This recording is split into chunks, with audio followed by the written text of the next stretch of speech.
So this week I listened to the My First Million podcast with Marc Pincus. It's actually titled, If I Was 30 with $0, I'd build this. So if you want to go listen to it, you can. But these were the awesome quotes that I took from it. And I went through like probably 4 or 5 times at this point to listen to it. And it's really, really good. So Marc Pincus actually helped found Farmville, which blew up, and he founded Zynga as well. So he's done a lot of big things, but I'm just going to get straight into it right now. And he's actually doing a podcast tour. He's done a podcast with My First Million, Lenny's podcast, Gary Tan, and then also Reid Hoffman. So he's written a book called Life at the Speed of Play, and it says launch products people love, !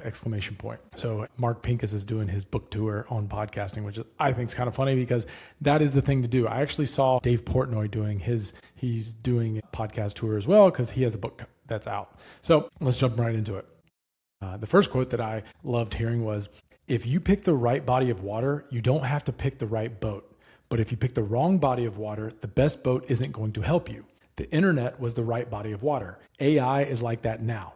And I think that's super important because picking the right area of business to go into and not picking a dying business to go into or a dying market that you want to go into is important. And so obviously that you're going to have to compete with a lot of people that are going into that business because it's going to look fresh and new. The internet was huge and a lot of companies lost out, but it definitely was the right body of water to go into because the internet has exploded over the past 25 years. And then now he's saying that AI is kind of like that. He's like, you should be getting into AI somehow, some way, and finding out how you can be successful in the AI world. So I thought that was interesting.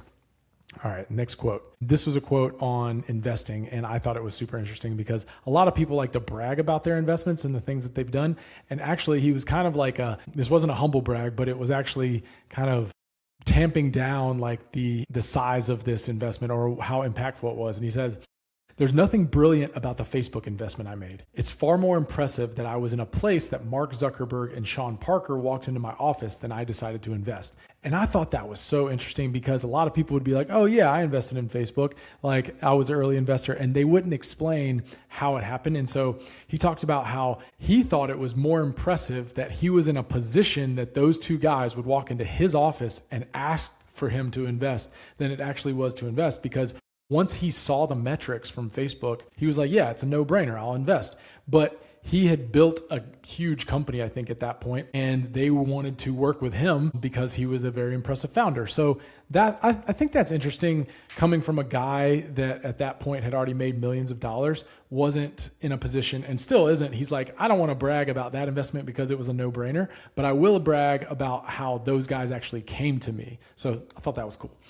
All right. And then he even said during that meeting, Mark Zuckerberg talked about how awesome his product was.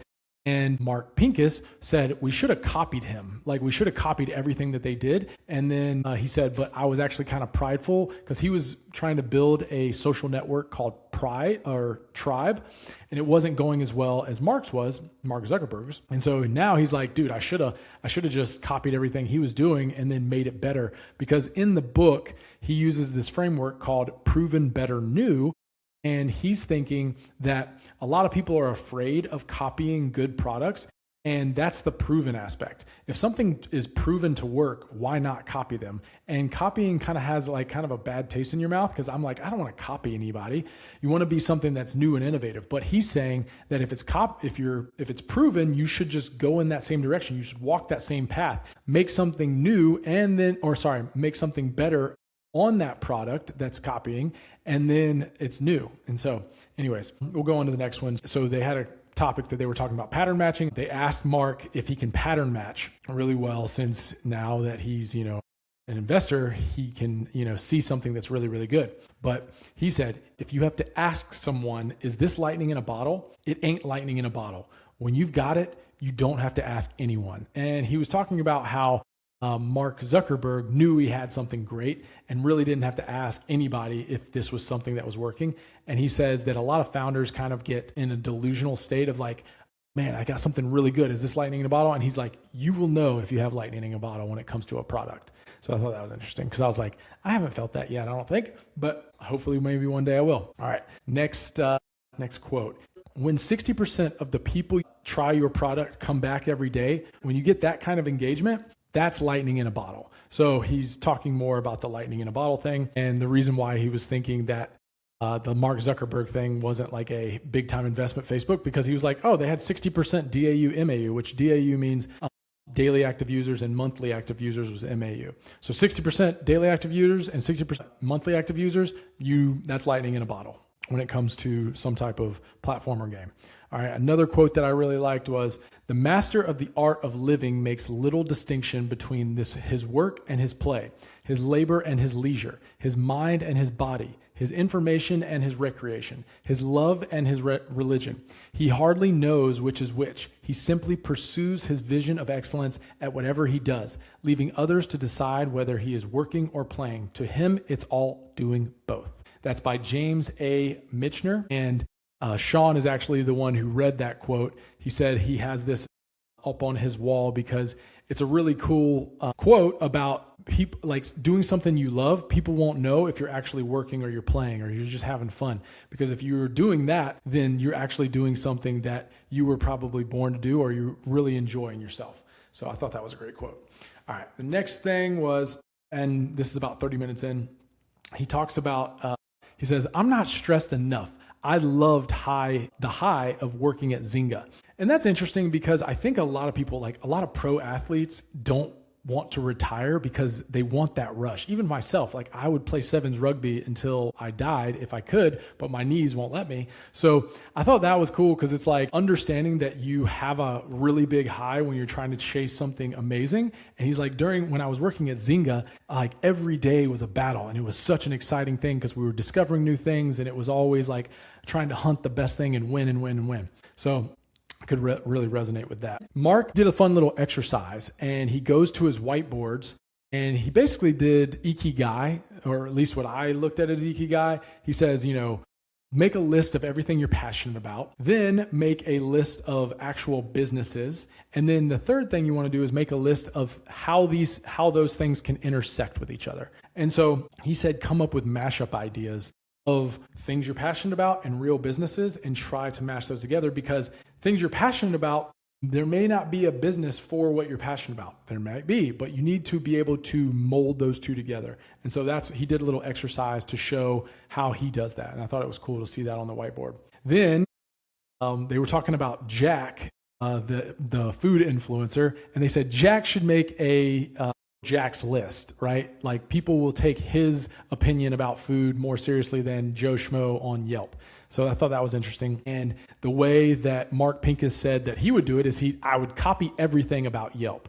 All right. And then once you like the entire product, copy everything the way it does, because obviously Yelp is a good product. Then he said he would talk to users and ask them what could be better about this product. And I thought that was interesting because it's like, oh, wow. Like for me, I'm like, okay, I need to start asking users more and more and more and more. How can I make my product better, instead of just like coming up with it on my own? I definitely use my product, but I need to ask users more and more how to make my product better. And I've taken certain features and tried to make them very similar to what they're doing on their other apps. So like, I thought that's interesting. And he also said, and they're talking about like, if this is a new person, if you're building it from scratch, he said to use AI as much as possible. Like start using AI from the very beginning, because AI is going to help you build it faster and more efficiently.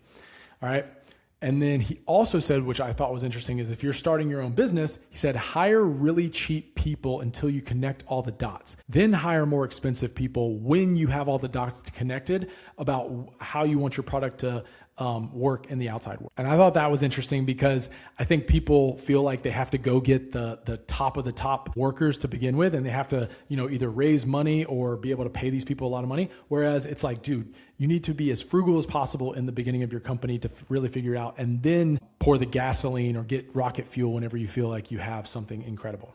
All right. One of the next topics they talked about was wrestling with the question, how big can I make my startup? And that's really interesting because we all want to build like $1 billion, now $1 trillion startup. Me, I just, I want a few million and I'll be happy to begin with. And Marc Pincus says, our ego is where the hope comes from. We fall in love with the idea and we fall in love with the potential of it, and that works against us. And I thought that was interesting because a lot of times we have these ideas of what could be big, and we go against what the data is telling us. And we're like, no, like this could be huge. And we're just going to keep on this idea. And he said he did the same thing with Tribe. He was just continuing to say, I can build a social network, or I can build this thing, and I know it's going to be big. And then eventually he like saw the data and said, I'm going to be done with it. But I thought it was cool because he also said at some point, he was like, you need to build something for a specific group that is very small that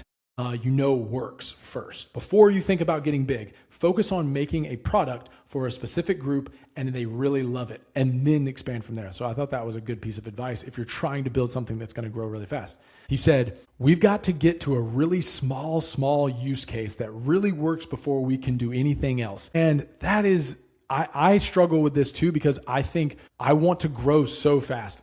My wife and other people are like, they say, oh, that's small potatoes. That's small potatoes. You have to make the small potatoes work before you make giant potatoes, big as our head potatoes. And that's the important thing, is like most people think things start out big, whereas Marc is saying, no, you want to pick a select group of people, and it's very, very small, and make that product work for them, and then that avatar, and then go sell your product to that avatar. Boom. All right. You don't have to, it doesn't have to have 1 million followers, right off the bat. That's the point he's making. I really like this quote about his book of life. He says, it's not, did you achieve your goals? It is, are you living within alignment in your pursuit of your goals? And that is very important, right? We're not always going to reach our goals every time that we set out to do something.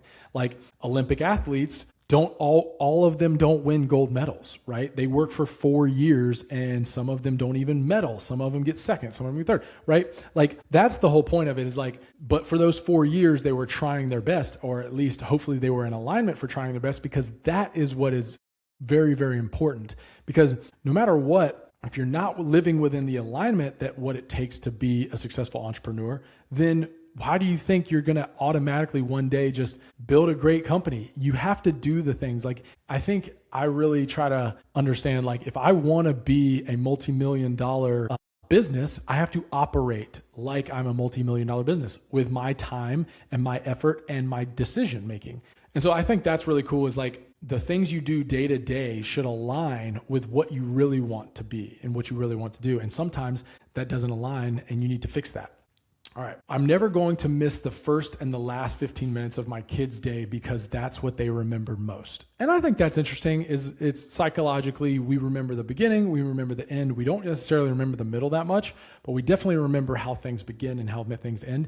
And that was something that he said that he tries to do no matter what with his kids, because he knows they're going to remember the beginning of the day and the end of the day, and he's going to be very present when he does that. Okay. All right. He says he listens to a lot of podcasts, which I thought that was nice, and kind of like a positive signal in the direction of you should be listening to a lot of podcasts if you want to learn more. What's up next? We're in the hour mark. We only got 20, we're on the downhill now. And because the last bit is actually what I'm really excited about, I talked about, but these other things were too. So he says, when he was building Zynga in Farmville, he said, all I cared about was winning. He cared about the teenage girl or the middle-aged woman, because those were his customers. He wanted to win. And so I think that's a very good approach, is to say, I'm going to do the things I need to win, and I'm going to focus on the avatars that I want to love my product. I don't care if my best friend does not use my product. If he's not my avatar, I'm not going to worry about his approval. And we talk about that in a second as well.